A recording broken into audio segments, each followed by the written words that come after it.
ಯಾರಿನಿ ಮೋಹಿನಿ.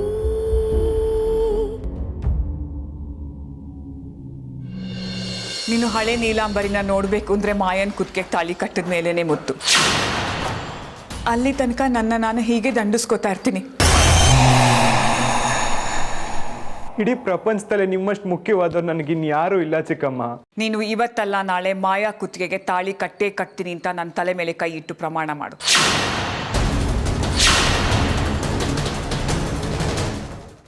ಸರಿ ಚಿಕ್ಕಮ್ಮ, ನಿಮ್ಮ ಮಾತಿನಂತೆ ನಡ್ಕೊಳ್ತೀನಿ.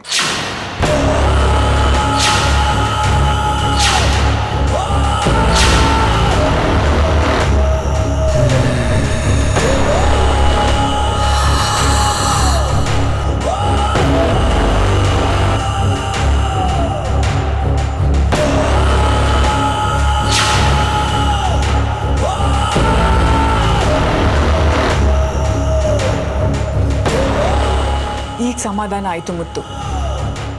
ಎಲ್ಲಿ ಆ ಪುಷ್ಪನ ಮಾತಿಗೆ ಮರಳಾಗಿ ನಿನ್ನ ಜೀವನಕ್ಕೆ ಅಪಾಯ ತಂದ್ಕೊಂಡು ಬಿಡ್ತೀವಿ ಅಂತ ಸಂಕಟ ಆಗೋಗಿತ್ತು. ನಿನ್ನ ಮಾತು ಕೇಳಿ ಸಂತೋಷ ಆಯಿತು ಮುತ್ತು. ಸರಿ ಚಿಕ್ಕಮ್ಮ.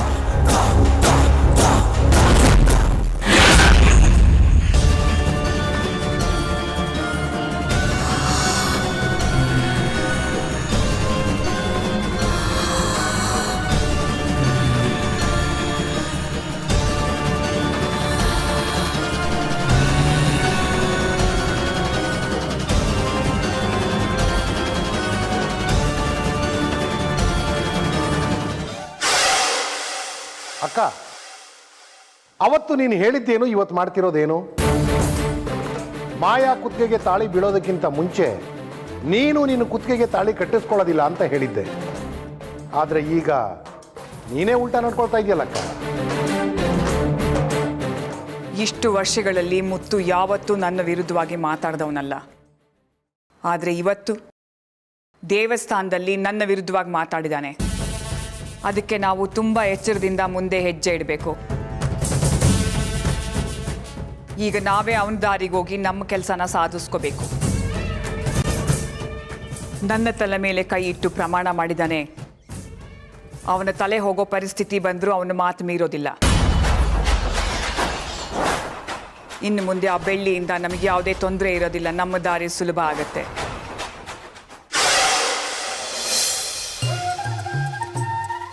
ಕನ್ನಡಿ ಮುಂದೆ ನಿಂತು ಶೃಂಗಾರ ಮಾಡ್ಕೊಂಡಿದ್ದು ಸಾಕು. ಬಾರೆ ಬೇಗ, ಕೆಲಸ ಇದೆ. ಸರಿ ಅಜ್ಜಿ, ಬಂದೆ ಇರಿ. ಬಾ ಬೇಗ.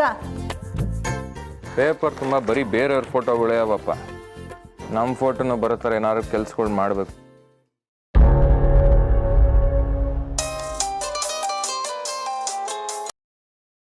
ಹೇಳ ಆಯ್ತು, ಬರ್ತಾ ಇದ್ದೀನಿ ತಡಿ.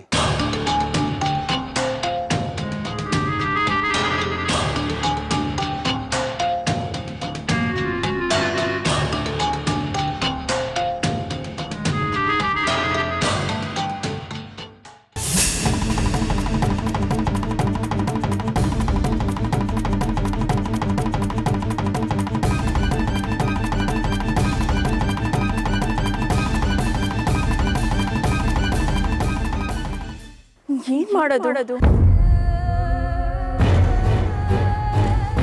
ಈ ವಿಷಯನ ಈ ಮನೆಗೆ ತಿಳಿಸಿದ್ರೆ ಆ ಮನೆಯಲ್ಲಿ ಮದ್ವೆ ನಿಲ್ಸಕ್ಕೆ ಸಹಾಯ ಆಗುತ್ತೆ.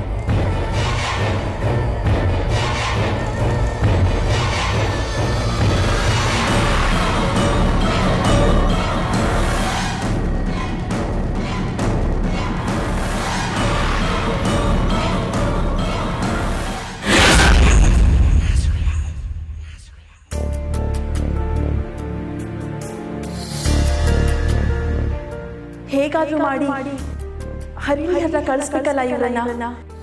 ಏನ್ ಮಾಡ್ಲಿ ಈಗ?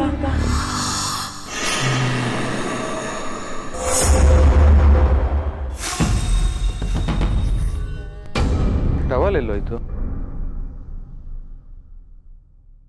ಅಲ್ಲಿ ಬಿದ್ದಿದೆ ಟವಲ್, ಬಾರೋ.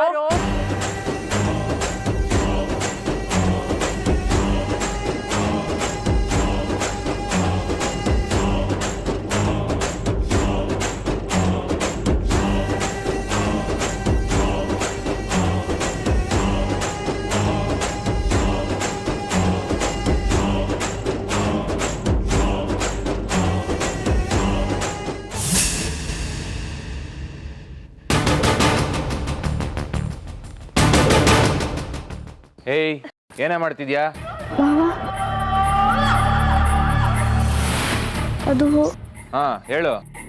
ಅದೇನಿಲ್ಲ ಮಾವ, ಬೆಳಿಗ್ಗೆ ಕಡಲೆ ಬೀಜ ತಿಂದಿದ್ನಲ್ಲ, ಅದಕ್ಕೆ ಸ್ವಲ್ಪ ಪಿತ್ತ ಜಾಸ್ತಿ ಆಗಿ ವಾಂತಿ ಬಂತು ಅಷ್ಟೇ. ಕಡಲೆ ಬೀಜ ತಿಂದು ನಿಂಗೆ ವಾಂತಿ ಆಗ್ತಿದೆ, ಅದನ್ನ ನಾನು ನಂಬಬೇಕು. ಕರೆಕ್ಟಾಗಿ ಹೇಳು ಏನಾಯ್ತು ಅಂತ. ಕರೆಕ್ಟಾಗಿ ಹೇಳ್ತೀಯ ಬಾರಸ್ಲಾ? ಹೇಳು.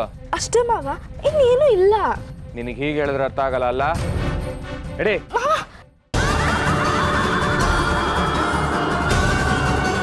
ನಾನು ಅನ್ಕೊಂಡಿದ್ದ ಕೆಲಸ ನೆರವೇರ್ತು. ಈಗ ಅದ್ ಹೇಗೆ ಆ ಮನೆಯಲ್ಲಿ ಮದ್ವೆ ನಡೆಯುತ್ತೋ ನಾನು ನೋಡ್ತೀನಿ.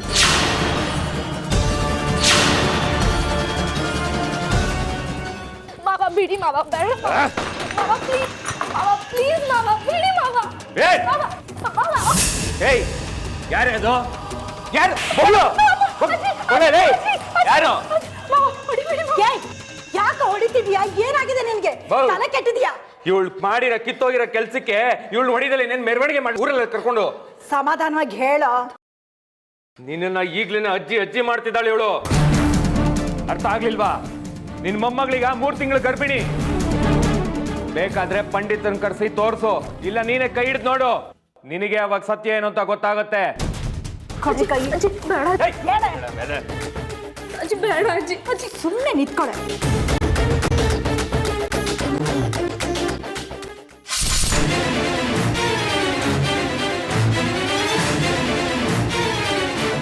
ಯಾವನೇ ಅವನು? ಯಾವನೇ ಅವನು? ನಮ್ಮ ಮನೆ ಕಲಿಬೇಕಂತ ಹೊಟ್ಟುಬಿಟ್ಟಿದ್ಯಾ? ಸುನಂದ ಸಾಕು ನಿಲ್ಸು.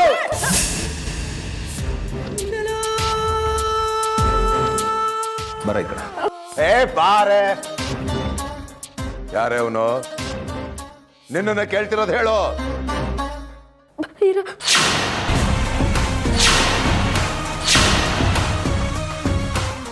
ಬೈರ, ಆ ನೀಲಾಂಬರಿ ಮಗ ಬೈರನ ಮಗಳೇ. ಇವತ್ತು ತುಂಡ ಕತ್ತರಿಸಿ ಹಾಕ್ಬಿಡ್ತೀನಿ. ರಾಜ ನಿಂತ್ಕ, ಬಿಸಾಕೋ ಮಚ್ನ.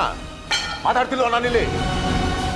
ಯಾರ ವಂಶದ ನೆರಳು ಕಂಡ್ರೆ ನಮ್ಗಾಗೋದಿಲ್ವೋ, ಯಾರನ್ನ ಈ ಊರಿಂದಾನೆ ಓಡಿಸ್ಬೇಕು ಅಂತ ಕಾಯ್ಕೊಂಡು ಕುತ್ಕೊಂಡಿದೀವೋ ಅಂತವ್ರ ವಂಶದ ಪಿಂಡನ ಹೊಟ್ಟೆಲಿ ಇಟ್ಕೊಂಡ್ ಬಂದಿದ್ದಾಳಲ್ಲ, ಇವಳಿಗೆ ಇನ್ನೇನು ಹೇಳಿ ನಾನು? ಇವಳು ಹೊಟ್ಟೆಲಿರೋದನ್ನ ಇವಾಗ್ಲೇ ತೆಗ್ಸಿ ನೀವು.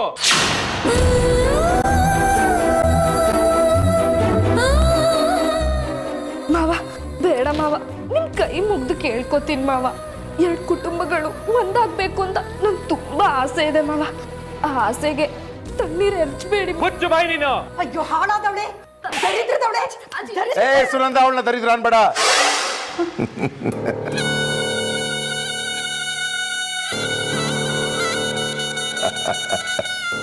ಭಾಗ್ಯಲಕ್ಷ್ಮಿಯನ್ನೇ.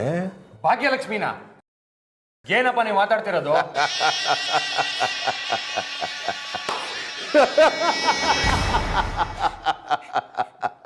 ಏಯ್, ಈ ಹರಣಿ ಮಾಡಿರೋ ದರಿದ್ರ ಕೆಲಸ ನಮ್ಮ ಗುರಿ ಮುಟ್ಟೋಕ್ ಸುಲಭ ಮಾಡ್ಕೊಟ್ಟಿದೆ ಕಣೋ.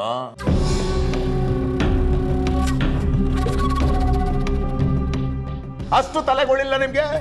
ಸುನಂದ, ಇನ್ಮೇಲೆ ನನ್ನ ಮೊಮ್ಮಗಳನ್ನ ಚೆನ್ನಾಗಿ ನೋಡ್ಕೊಳೆ.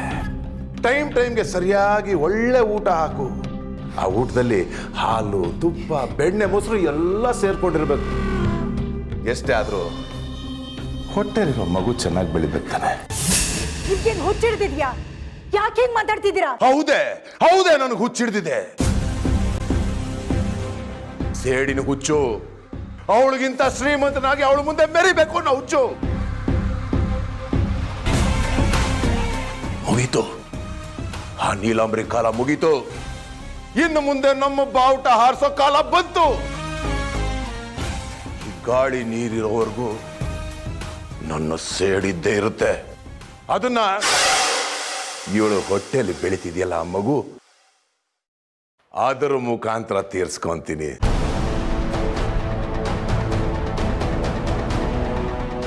ಇನ್ನು ಮುಂದೆ ಆ ನೀಲಾಂಬರಿ ನನ್ನ ಕಾಲ ಕೆಳಗೆ ಬಿದ್ದಿರ್ಬೇಕು.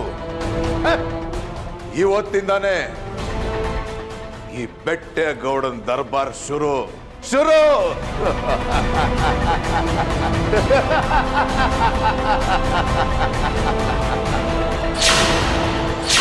ನೀಲಾಂಬರಿ ಭೈರ ತಗೋ.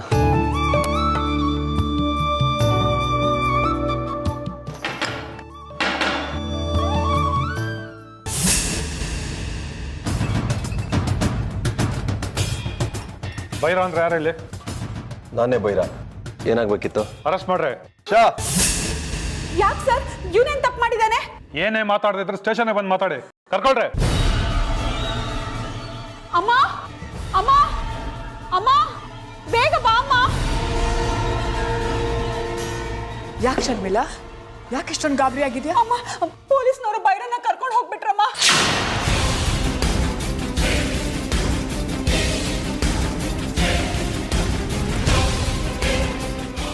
ಇನ್ಸ್ಪೆಕ್ಟ್ರೇ, ಏನ್ ನಡೀತಾ ಇದೆ ಇಲ್ಲಿ?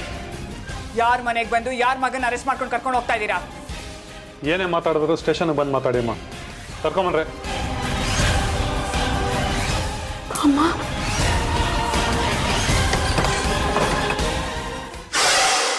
ಶರ್ಮಿಳಾ, ಅಮ್ಮ. ಮುತ್ತುಗ್ ಫೋನ್ ಮಾಡು. ನೀಲಾಂಬರಿ ಮನೆಗೆ ಬಂದು ನೀಲಾಂಬರಿ ಮಗನ ಅರೆಸ್ಟ್ ಮಾಡೋ ಅಷ್ಟು ಧೈರ್ಯ ಬಂತ ಇವನಿಗೆ?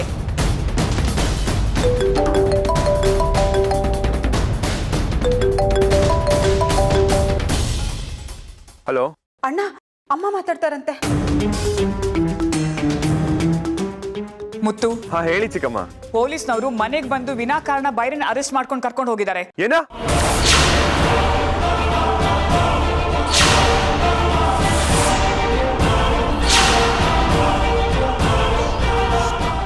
ಅರೆಸ್ಟಾ?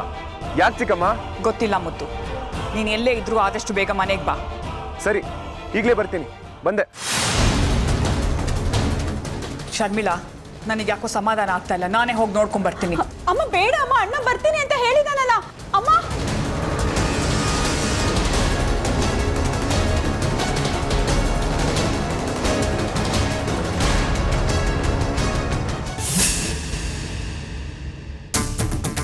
ಸರ್, ಇನ್ಸ್ಪೆಕ್ಟರ್, ಯಾವ ಕಾರಣಕ್ಕೋಸ್ಕರ ನನ್ನ ತಮ್ಮನ್ನ ಹೇಳ್ದೆ ಕೇಳ್ದೆ ಅರೆಸ್ಟ್ ಮಾಡಿದ್ದೀರಾ? ನೋಡಿ ಮುತ್ತು ಸರ್, ನಿಮ್ಮ ತಮ್ಮನಿಂದ ಮೋಸ ಹೋದವರು ಕಂಪ್ಲೇಂಟ್ ಕೊಟ್ಟಿದ್ದಾರೆ. ಹಾಗಾಗಿ ಆ್ಯಕ್ಷನ್ ತಗೋಬೇಕಾಯ್ತು. ಕಾರಣ? ನಿಮ್ಮ ತಮ್ಮ ಒಂದು ಹುಡುಗಿಗೆ ಮದುವೆ ಆಗ್ತೀನಿ ಅಂತೇಳಿ ಮೋಸ ಮಾಡ್ಯಾರ.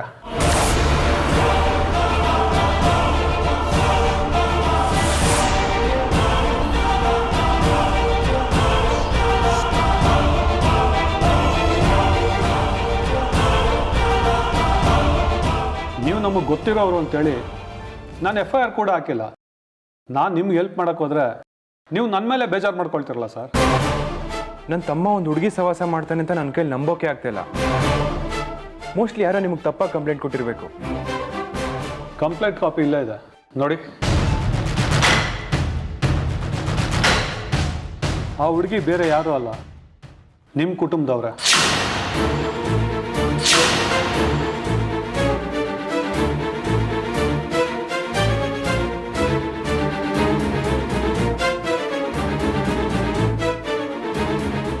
ನಮ್ಮ ಕುಟುಂಬದವರ? ನಿಮ್ಮ ಅಕ್ಕನ ಮಗಳು, ಅಂದರೆ ನಿಮ್ಮ ದೊಡ್ಡಪ್ಪನ ಮೊಮ್ಮಗಳು ಹರಣಿ.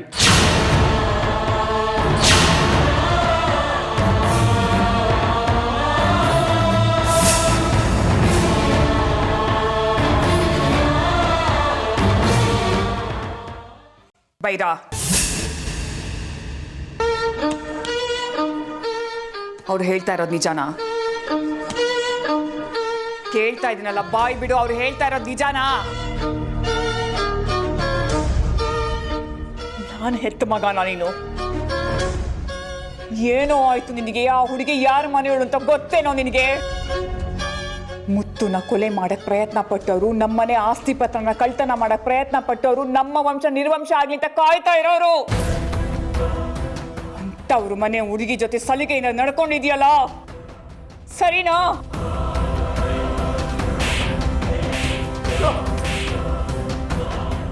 ನಿನ್ನನ್ನು ಹೇಳೋ ಮೊದಲು ನಾನು ಬಂಜೆ ಆಗಿದ್ರೆ ಎಷ್ಟೋ ಚೆನ್ನಾಗಿರ್ತಿತ್ತಲ್ಲೋ. ಬಂಜೆ ಆಗಿದ್ರೆ ಚೆನ್ನಾಗಿರ್ತಿತ್ತಲ್ಲೋ. ಯಾಕರು ನನಗೆ ಇಷ್ಟು ಕಷ್ಟ ಕೊಡ್ತೀರಾ? ಇಂಚಿಂಚಾಗಿ ನನ್ನ ಸಾಯಿಸೋ ಬದಲು ಒಂದೇ ಸಲ ಸಾಯಿಸ್ಬಿಡ್ರು. ಒಂದೇ ಸಲ ಸಾಯಿಸ್ರು.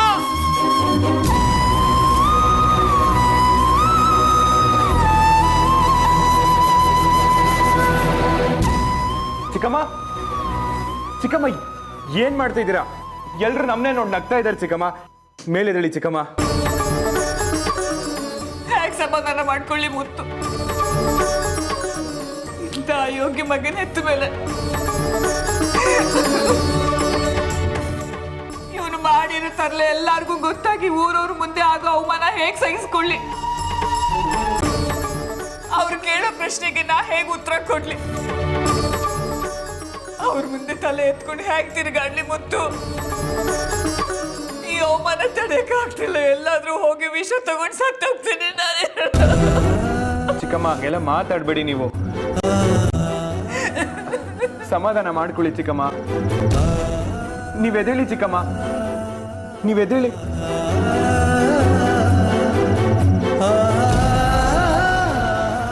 ಸಮಾಧಾನ ಮಾಡ್ಕೊಳ್ಳಿ ಚಿಕ್ಕಮ್ಮ. ಈ ರೀತಿ ಹತ್ಕೊಂಡು ಕೂತ್ಕೊಂಡ್ರೆ ಸಮಸ್ಯೆ ಪರಿಹಾರ ಆಗುತ್ತೆ ಅನ್ಕೊಂಡಿದ್ದೀರಾ? ಮುಂದೆ ಏನು ಮಾಡಬೇಕು ಅದನ್ನು ಆಲೋಚನೆ ಮಾಡೋಣ. ಪರಿಹಾರ ಇದೆ ಅಂತೀಯ? ಖಂಡಿತ ಇಲ್ಲ ಮುತ್ತು. ಪರಿಹಾರ ಇದೆ ಚಿಕ್ಕಮ್ಮ. ನೀವು ಕೋಪ ಮಾಡ್ಕೊಳ್ಳಿಲ್ಲ ಅಂದರೆ ನಿಮ್ಗೊಂದು ವಿಚಾರ ಹೇಳ್ತೀನಿ. ನಮ್ಮ ಬೈರಂಗೋ ಹರಿಣಿಗೋ ಮದುವೆ ಮಾಡೋಣ.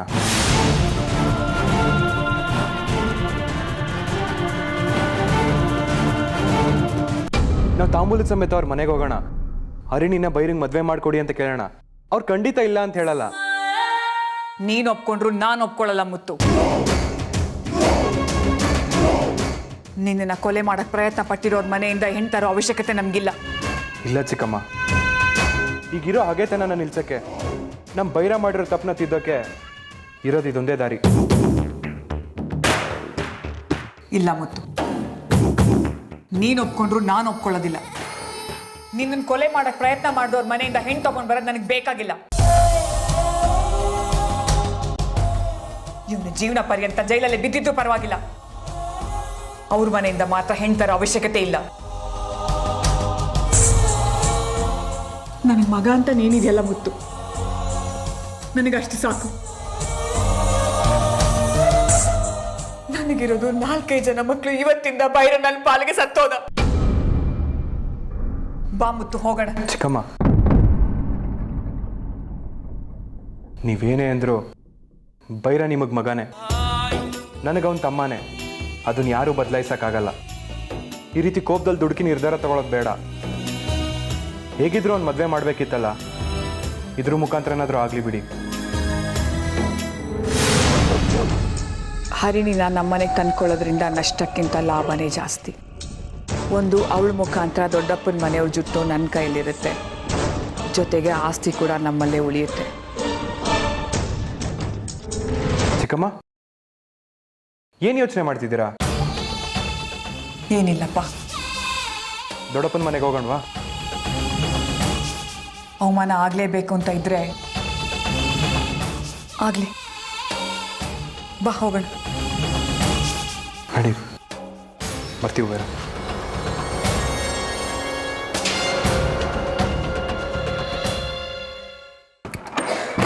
ನೀನು ಅವನ ಹತ್ರ ಹೋಗಿ ಮಾತಾಡು. ಬಗ್ಲಿಲ್ಲ ಅಂದ್ರೆ ನಾನು ಬರ್ತೀನಿ, ಆಯ್ತಾ? ಅವ್ರು ಬಂದ್ರು. ಅವ್ರು ಬಂದ್ರ? ಅವ್ರು ಅಂದ್ರೆ ಯಾರು? ಸ್ವಂತದವ್ರನ್ನ ಯಾರು ಅಂತ ಕೇಳ್ಬಿಟ್ರಲ್ಲ, ಅಷ್ಟೊಂದು ದೂರ ಆಗ್ಬಿಟ್ವಾ ದೊಡ್ಡಪ್ಪ?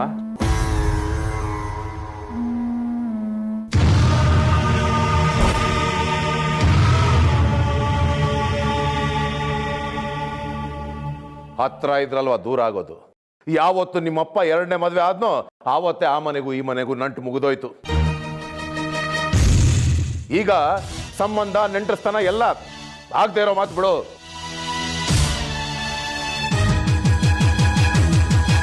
ದೊಡ್ಡಪ್ಪ, ನಾನು ನಿಮ್ಮ ಜೊತೆ ಜಗಳ ಆಡೋದಕ್ಕೆ ಬಂದಿಲ್ಲ, ಒಂದೊಳ್ಳೆ ವಿಷಯನ ಪ್ರಸ್ತಾಪ ಮಾಡಕ್ ಬಂದಿದ್ದೀನಿ. ಒಳ್ಳೇದ?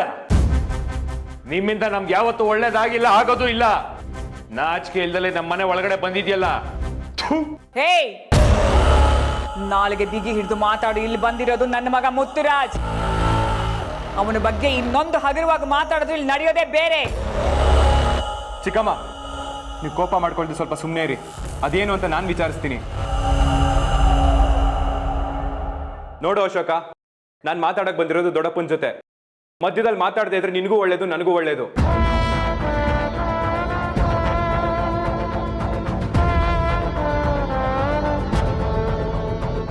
ದೊಡ್ಡಪ್ಪ, ಬೈರ ಮಾಡಿದ್ ಸರಿ ಅಂತ ನಾನು ವಾದ್ಸೋಕ್ ಬಂದಿಲ್ಲ. ಅವ್ನು ಮಾಡಿದ ತಪ್ಪೆ. ಹಾಗಂತ ಪೊಲೀಸ್ ಕಂಪ್ಲೇಂಟ್ ಕೊಡೋದು ಎಷ್ಟು ಮಟ್ಟಿಗೆ ಸರಿ ಹೇಳಿ? ಕಂಪ್ಲೇಂಟ್ ಕೊಡದೆ ಇನ್ನೇನ್ ಮಾಡ್ಬೇಕಿತ್ತು? ನಿನ್ನ ಹತ್ರ ನಿನ್ ಚಿಕ್ಕಮ್ಮನ ಹತ್ರ ಬಂದು ಒಂದು ಮಾತು ಹೇಳಿ ಆಮೇಲೆ ಪೊಲೀಸ್ ಸ್ಟೇಷನ್ ಕಂಪ್ಲೇಂಟ್ ಕೊಡ್ಬೇಕಾಯ್ತಾ? ನೀವೀಗ್ಲೂ ನಮ್ಮನ್ನ ಬೇರೆಯವ್ರ ಥರನೇ ನೋಡ್ತೀರ ದೊಡ್ಡಪ್ಪ. ಇದು ನಮ್ಮ ಕುಟುಂಬ, ನಾವೇ ಸರಿ ಮಾಡ್ಕೋಬೇಕಲ್ವಾ? ನಮ್ಮ ಕುಟುಂಬ ಅಲ್ಲ, ನಿನ್ನ ಕುಟುಂಬ.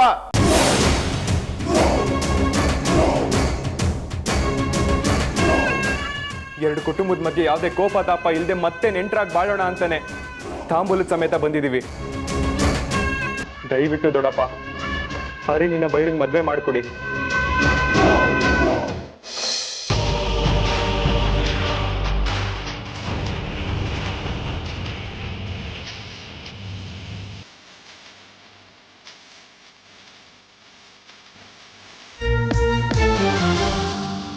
ಅದಾದ್ಮೇಲೆ ನೀವು ನಮ್ಮನೆಗೆ ಬರ್ಬೋದು, ನಾವು ನಿಮ್ಮನೆಗೆ ಬರ್ಬೋದು.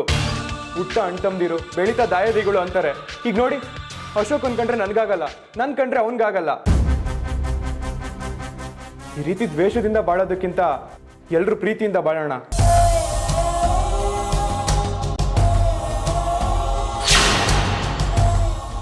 ಆಗ ನಮ್ ಕುಟುಂಬ ನಿಮ್ ಕುಟುಂಬ ಅಂತಿರಲ್ಲ ದೊಡ್ಡಪ್ಪ, ಎಲ್ರೂ ಒಂದೇ ಕುಟುಂಬದವರಾಗಿರ್ತೀವಿ. ಓ, ಇಷ್ಟು ದಿನ ಆದ್ಮೇಲೆ ನಾವು ನಿನ್ನ ನೆಂಟ್ರು ಅಂತ ಗೊತ್ತಾಯ್ತು. ಹೇಳಿದ ಮಾತನ್ನು ಕೇಳದೆ ದಿಮಾಕಲ್ಲಿ ಊರ್ ತುಂಬಾ ಓಡಾಡ್ತಿದ್ದೆ ದಿವಾನು. ನಂಗೆ ಇಷ್ಟು ದಿನ ಇಲ್ದಿರೋ ಪ್ರೀತಿ ಪ್ರೇಮ ಎಲ್ಲಿಂದ ಹೋಗ್ ಬಂತು? ಅದಕ್ಕೆ ಕಾರಣನೂ ಗೊತ್ತು. ಬೈರ ಜೈಲಲ್ಲಿ ಅವನಂತ ತಾನೆ.